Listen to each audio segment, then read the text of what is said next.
Tahimik na hapon sa isang upscale boutique sa Manila. Mukhang ordinary lang ang lugar. Mga rack ng makukulay na damit, malambot na musika sa background, ang mahinang ugong ng usapan sa pagitan ng customers at shop attendants. Para sa karamihan, isa lang itong ordinaryong araw ng pamimili. Pero sa gitna ng mga customer, pumasok ang isang pamilyar na mukha. Si Manny Pacquiao, ang world champion, at ang kanyang asawang si Jinky. Hindi katulad ng glamorous na imahe na nakikita ng mundo, ngayon ay simple silang dalawa. Si Manny ay naka-jeans at polo shirt, si Jinky naman ay naka-modest na pastel dress, walang kamera, walang spotlight, walang karamihan ng fans. Asawa lang sila na nag-i-enjoy ng peaceful na hapon. Sa una, walang masyadong nagbigay pansin.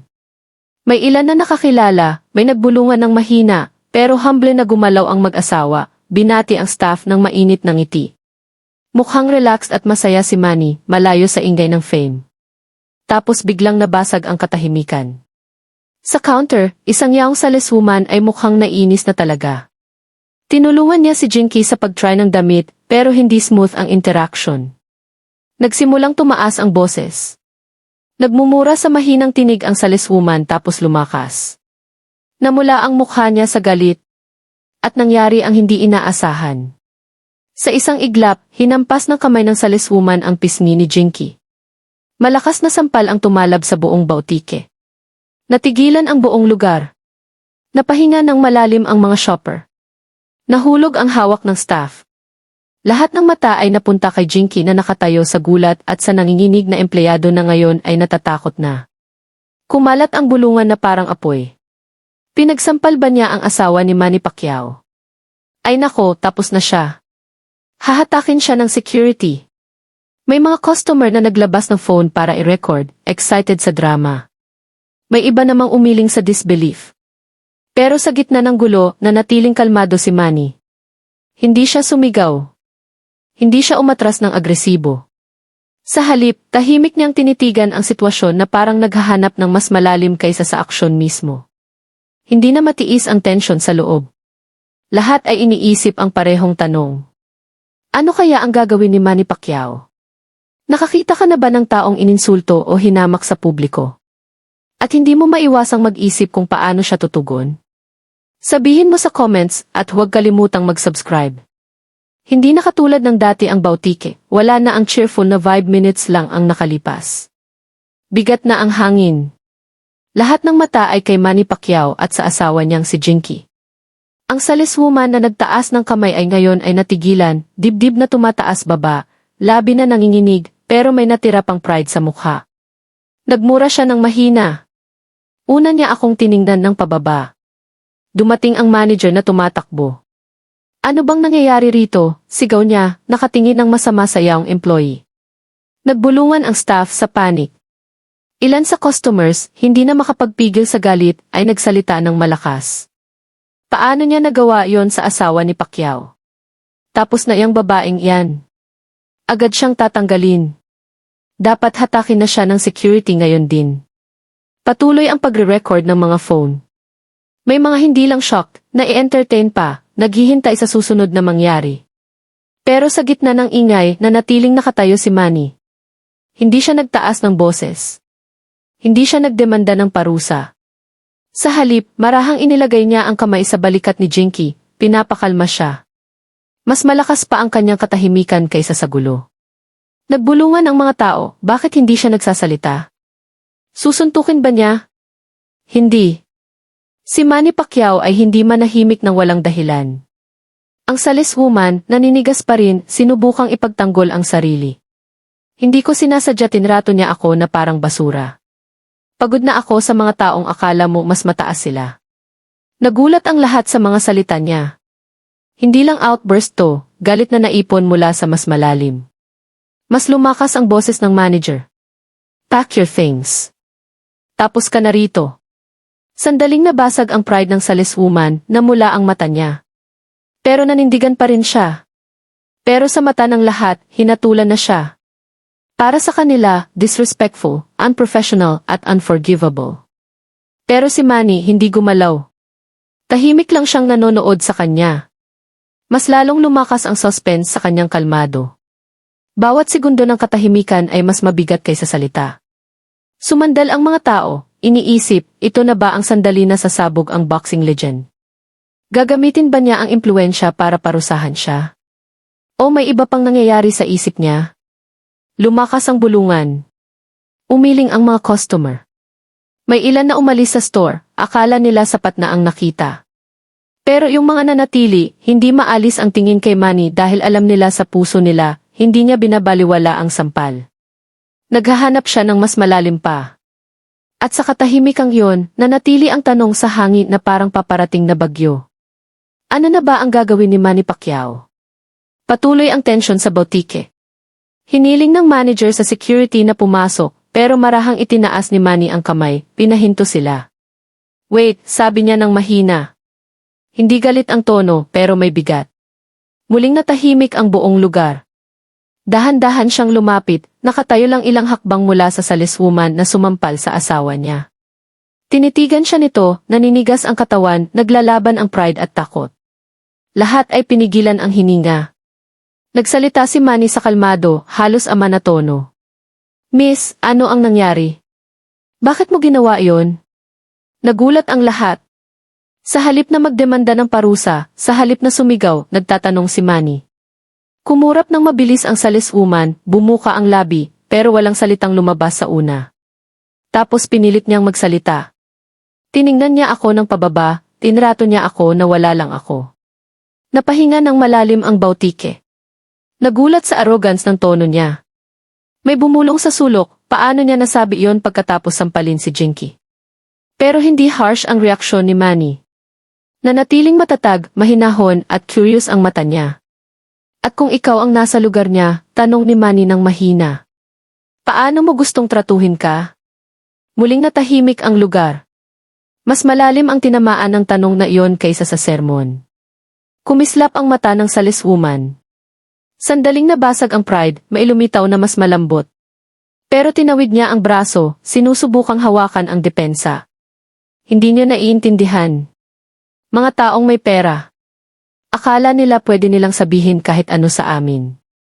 Tahimik si Jinky, hawak pa ang pisngi, kalmado pero may sakit ang ekspresyon. Marahang lumingon si Manny sa asawa, tapos bumalik sa saleswoman. Naiintindihan ko ng higit pa sa akala mo, sabi ni Manny ng mahina. Sumandal ang crowd, naramdaman na may mas malalim na darating. Nanginginig ang boses ng yaong uman. Hindi nyo alam. Hindi kayo nabuhay na katulad ko. Hindi kayo tinrato na parang dumi. Sumunod ang mabigat na katahimikan. Inaasahan ng lahat na ipagtatanggol ni Manny ang asawa, nasisigawan siya na magpapakita ng galit. Pero isa pang malambot na tanong ang tinanong niya. Ano ang nagpaparamdam sa'yo ng ganyan? Sabihin mo sa akin. Ano ang pinagdadaanan mo? Natigilan ang saleswoman. Nag-alinlangan ang depensa niya. Walang nakatanong noon sa kanya niyan, lalo na't galing kay Manny Pacquiao. Nanginginig ang labi niya. Gusto niyang manatiling matatag pero nabasag ang boses. Hindi niyo maiintindihan. Walang nakakaalam. Lumapit ng kaunti si Manny, mas malambot pa ang tono. Baka maiintindihan ko, pero kailangan mo akong payagang makinig. Tahimik na ang buong boutique. Babaan ng mga customer ang phone nila na nagre-record. Kahit ang manager na handa nang tanggalin siya ay tahimik na nanonood. Para bang ginawa ng boxing champion ang confrontation na pribadong usapan na lahat ay invested na ngayon. Nagsimulang mamula ang mata ng saleswoman. Tumataas baba ng malakas ang dibdib. Sinubukan niyang tumingin sa iba, pero hinila siya pabalik ng kalmadong tingin ni Manny. Sa wakas, nabasag ang boses niya sa katahimikan, mababa at nanginginig. Totoo bang gusto mong malaman? Totoo bang gusto mong marinig? Tumango si Manny. Sabihin mo sa akin. Dahil mahalaga ang bawat kwento. Nanginginig ang baba niya, nawawala ang pride na parang buhangin sa kamay. Wala na ang galit sa tono, pinalitan ng something fragile, halos parang bata. Sumandal palalo ang crowd. Kahit si Jinky, kalmado pa rin, marahang iniling ang ulo, ipinapakita na nakikinig siya. At sa sandaling yon, nagsimulang pumukpok ang pader sa puso ng yaong uman. Bumulong siya halos sa sarili. Wala kayong kaalam-alam kung gaano kahirap. Nagbago na ang tension. Hindi na ang sampal ang focus. Sa halip, lahat ng mata ay sa nanginginig na labi ng Yaong Uman, naghihintay sa kwentong malapit ng dumaloy mula sa puso niya. At si Manny Pacquiao, ang boxing legend na kilala sa kanyang kamao, nakatayo roon handa na lumaban sa ibang paraan, may pasensya, awa, at kapangyarihan ng pakikinig. Naghintay ang crowd. Ang susunod na salita mula sa saleswoman ay maghahayag ng lahat. Natigilan sa katahimikan ang bautike. Lahat ng mata ay nakafocus sa Yaong saleswoman na ilang sandali lang ang nakalipas ay tumawid ang kamay niya sa linya. Nanginginig ang labi niya na parang libo-libong hindi nasabi na salita ang nagpipilit lumabas. Sa wakas, nabasag ang boses niya.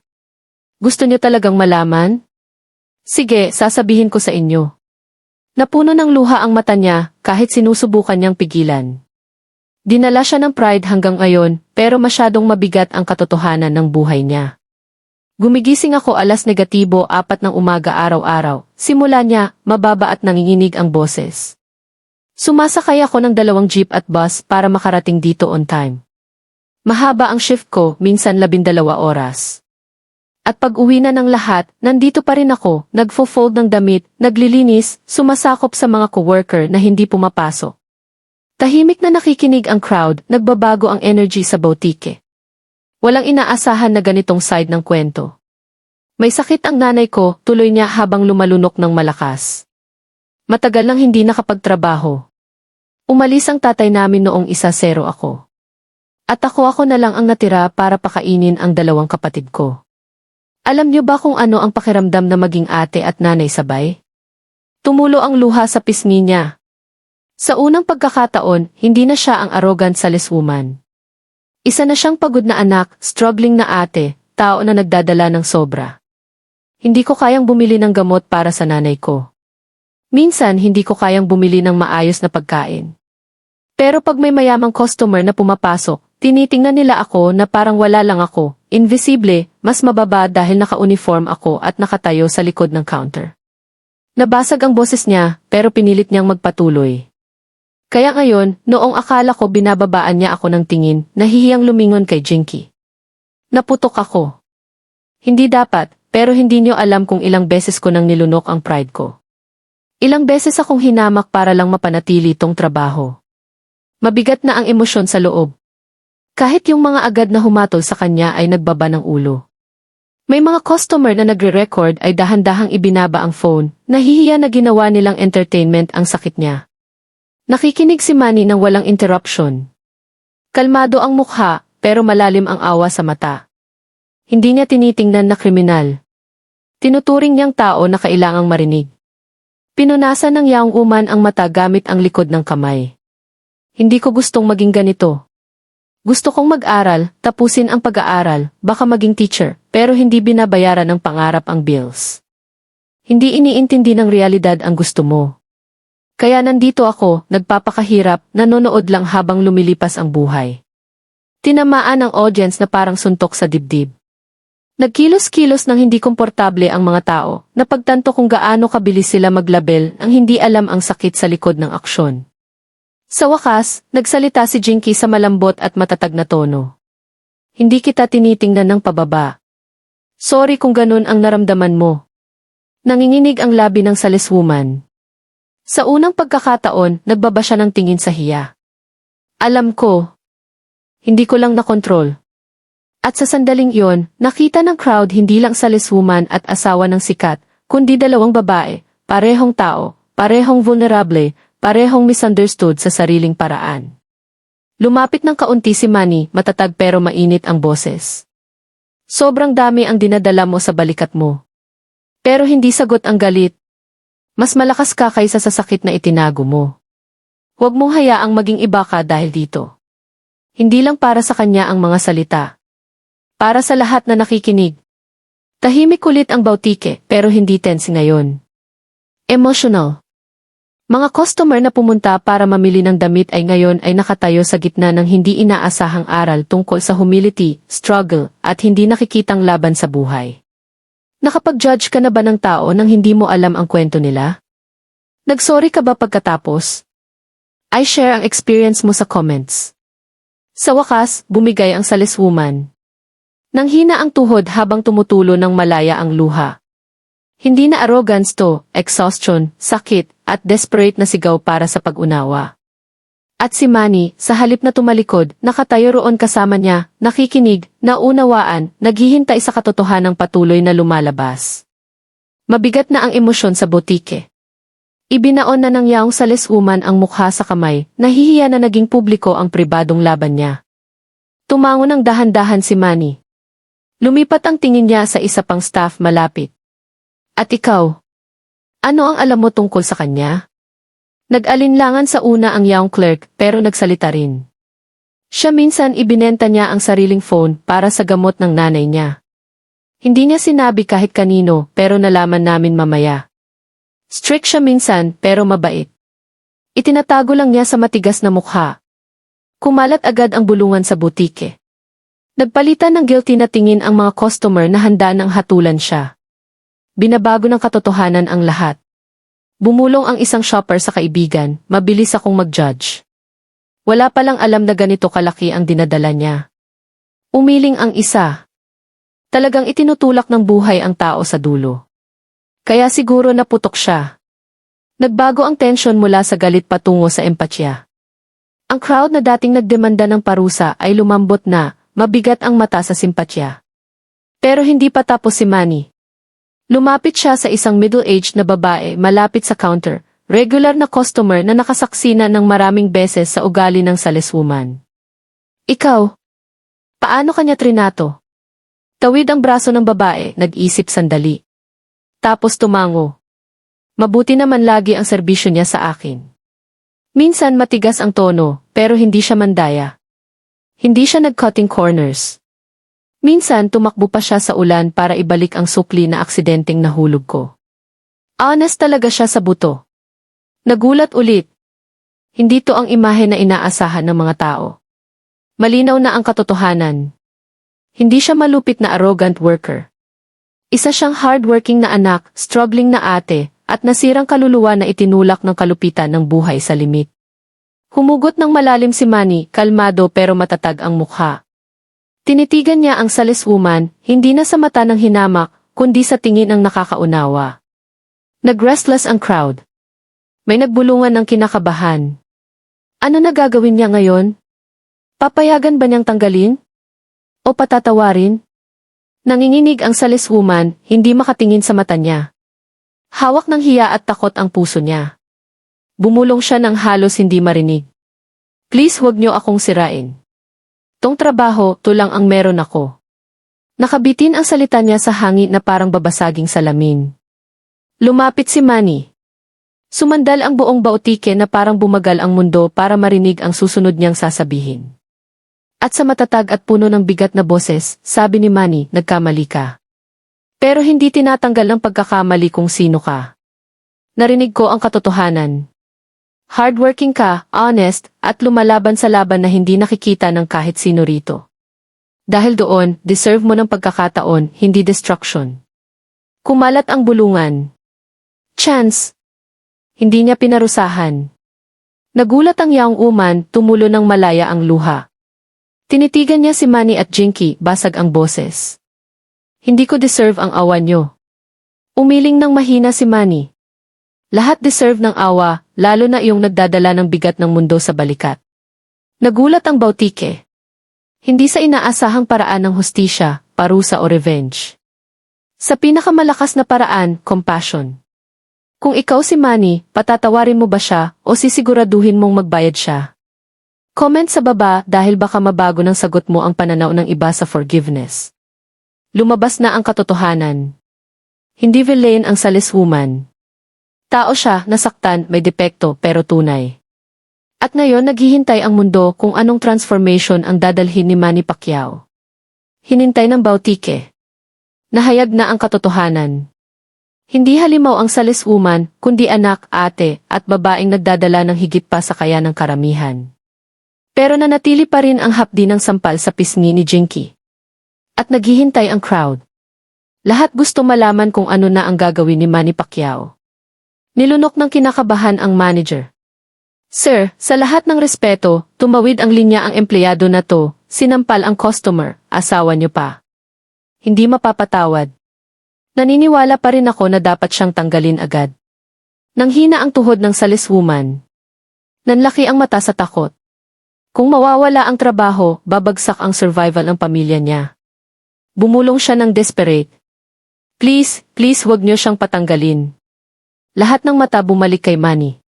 Lumapit siya, kalmado pero matatag ang boses. Hindi. Mas malakas pa ang isang salitang iyon kaysa sigaw. Tahimik ang Bautike. Hindi, ulit ni Manny. Hindi niyo siya tatanggalin. Nagulat ang manager. Pero sir. Itinaas ni Manny ang kamay ng mahina, pinutol siya. Nagkamali siya, seryoso. Pero ang pagpapaputok sa kanya ay hindi magsosolve ng problema niya. Lalalim lang siya. Hindi niya kailangan ng parusa. Kailangan niya ng pag-asa. Tumulo ng malaya ang luha ng saleswoman. Tinakpan niya ang bibig ng nanginginig na kamay, nanginginig ang katawan. Lumapit si Manny kay Jinky. Nasaktan ang asawa ko ngayon. Pero malakas din ang asawa ko para magpatawad. Tumango ng mahina si Jinky, lumapit. Inabot niya ang kamay patungo sa nanginginig na yaong uman. Napahinga ng malalim ang crowd nang bumulong si Jinky, pinapatawad kita. Bumigay ng tuluyan ang saleswoman. Bumagsak ang tuhod at lumuhod siya sa harap ni Jinky, hinawakan ang kamay, umiiyak ng walang kontrol. Sorry, hindi ko sinasadya. Please patawarin mo ako. Salamat. Salamat. Natunaw kahit ang pinakalamig na puso sa butike. Pinunasan ng mga customer ang luha. May mga mabilis mag-judge na ngayon ay nahihiya. Pero hindi pa tapos si Manny. Yumuko siya ng kaunti para magkalibel ang mata nila. Matatag pero puno ng awa ang boses. Hardworking ka. Honest ka, pero nalulunod ka. Kaya ngayon hinayaan mong kontrolin ka ng galit. Hindi ko hahayaang sirain ka ng pagkakamaling to, sa halip tutulungan kitang bumangon mula rito. Nagulat ang babae. Ano po? Ano ang ibig niyong sabihin? Inabot ni Manny sa bulsa at ibinigay ang folded envelope sa manager. Ito para sagutin ang sweldo niya habang nagpapahinga siya. Kailangan niya ng pahinga at pagbalik niya, inaasahan kong magserbisyo siya sa customers ng may pasensya, hindi galit. Hindi mawawala ang dignity niya at hindi mawawala ang trabaho niya. Nagulat ang Bautike sa bulungan ng awe. Binayaran niya ba ang sweldo? Unbelievable. Tunay na compassion to. Umiling ng malakas ang saleswoman. Hindi ko po matatanggap. Hindi ko deserve. Umiti ng mahina si Manny. Hindi deserve ang awa. Ibinibigay lang. Tinamaan ng mga salita ang lahat na parang martilyo sa puso. Umiiyak ng mas malakas ang yaong uman, hawak ang sahig na parang doon lang siya nakakabit. Wala na ang arrogance. Natira lang ang pasasalamat, kababaang loob at malalim na pagsisisi. Napuno rin ng luha ang mata ng manager. Sir, hindi pa ako nakakita ng ganito. Nagpalakpakan ang customers. May ilan na nagclap habang umiiyak na antig sa nakikitang forgiveness at compassion in action. Sa wakas, bumulong ang saleswoman sa pag-iyak. I swear, hindi ko makakalimutan to, magtatrabaho ako ng mas mabuti. Magbabago ako. Salamat. Salamat sa inyong dalawa. Marahang inilagay ni Manny ang kamay sa balikat niya. Patunayan mo. Hindi para sa akin, hindi para sa iba, kundi para sa sarili mo at sa pamilya mo. Hayaan mong maging turning point ng buhay mo ang pagkakamaling to. Ang buong Bautike, dating puno ng tensyon at galit, ngayon ay nakatayo sa stunned admiration. Ang nagsimula bilang public humiliation ay naging public redemption. At doon natapos ang transformation. Ang babaeng dating nagtaas ng kamay sa galit ay ngayon ay lumuhod, humbled, forgiven, at binigyan ng second chance. Hinila ni Jinky ng mahina at tinulungan siyang tumayo. Magkaharap ang dalawang babae, at sa sandaling hindi malilimutan, bumulong si Jinky, hayaan mong maging bagong simula para sa iyo ang araw na to. Hinawakan ng mahigpit ng yaong uman ang kamay ni Jinky, tumutulo ang luha. Promise, magbabago ako. Hindi ko nahahayaang maging galit ang sakit ko. Hindi niyo alam kung ano ang ibig sabihin nito sa akin. Pinanood ng crowd sa awe. May ilan na umiiyak ng hayagan. May iba na nagbaba ng ulo, nahihiya sa bilis ng pag-judge. Kahit ang manager na handa nang tanggalin siya ay huminga ng malalim. Nandyan pa rin ang trabaho mo. Hindi dahil sa akin, kundi dahil pinili ng mag-asawang to ang awa kaysa parusa. Matuto ka rito. Huwag sayangin. Tumango ng desperate ang saleswoman. Hindi ko po sayangin. I swear. Si Manny, na sandaling tahimik, lumingon sa crowd. May bigat na karunungan ang mga salita, pero sa gentle at humble na boses. Lahat tayo nagkakamali. May malaki, may maliit. Pero hindi tinutukoy ng pagkakamali kung sino tayo. Kung paano tayo bumangon pagkatapos, yon ang mahalaga. Huwag mabilis mag-judge. Dahil sa likod ng bawat galit na salita, sa likod ng bawat pabigla-bigla na aksyon, madalas may nakatagong kwento, laban na hindi mo nakikita. Sumunod ang katahimikan. Malalim ang tinamaan ng mga salita, hinawakan ang bawat puso sa butike. Patuloy siya, ang respeto ay hindi lang para sa mayaman o makapangyarihan. Ang respeto ay para sa lahat. Sa waitress, sa janitor, sa salesman, sa security guard, dahil sa huli, pare-pareho tayo. Lahat tayo tao. Lahat tayo lumalaban sa laban na walang alam ang iba. Nagpalakpakan ang lugar. Hindi yung palakpak para sa boxing champion, kundi para sa lalaking nagpakita ng tunay na lakas sa anyo ng kababaang loob. Nagbabaulit ng ulo ang saleswoman. Salamat po, sir. Salamat po, ma'am. Binigyan niyo ako ng something na hindi ko akalain na deserve ko, at second chance. Ngumiti si Manny, inilagay ang reassuring na kamay sa balikat. Huwag sayangin. Umuwi ka mamaya, yakapin ang pamilya mo, at tandaan, ang kabaitan ay makakabago ng mundo. Isa-isa lang. Napuno ulit ng luha ang mata niya. Pero ngayon, hindi lang luha ng pagsisisi. Luha na ng pag-asa. Bumalik sa Kvekirat ang bautike. Pero walang pareho. Umalis ang mga customer na may shopping bags. Pero dala ng puso nila ang mas mahalaga. Aral na hindi nila malilimutan. Kung naantig ang kwentong to sa puso mo, huwag kalimutang like, share, at mag-subscribe. At sabihin mo sa comments kung saan ka nanonood dahil mahalaga rin ang kwento mo. Baka kailangan din ng mundo na marinig ito. At doon natapos ang eksena. Ang nagsimula bilang sandali ng public shame ay naging malakas na paalala. Ang tunay na kapangyarihan ay hindi sa kamao, kundi sa pagpapatawad.